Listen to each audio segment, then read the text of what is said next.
10 o'pka 3dan biri qolgani yo'qda.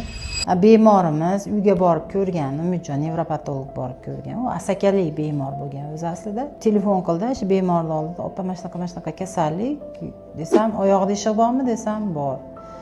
Boshini qo'yib yota olayaptimi desam, yota olmayapti. Nafas olishi qanaqa? Yuzaki, qorni bilan nafas olyapti. Yo'tali bormi desam, bor.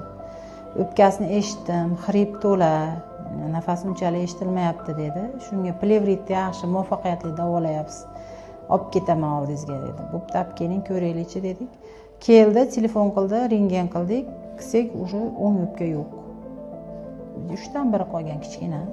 Qolgani yo'qda. Keyin uni punksiya qilib ko'rdik. Plevrit endi bu yoki o'pka tuberkulyozida bo'ladi, silida yoki onkologiya kasalliklarida ko'proq bo'ladi. Agar yurakdan bo'ladigan bo'lsa, ikkala o'pkada teng plevrit bo'lishi mumkin.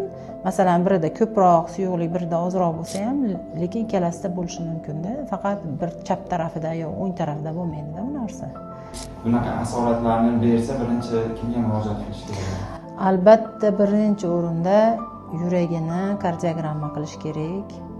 EKG tekshiruvdan o'tish kerak, ya'ni UZI tekshiruvidan yurakni. Rentgen albatta, ko'krak qafasi rentgenini qilish kerak. Klinikasida ham baribir farqi bo'ladi bemorda. Albatta bemorni o'zini ko'rish kerak.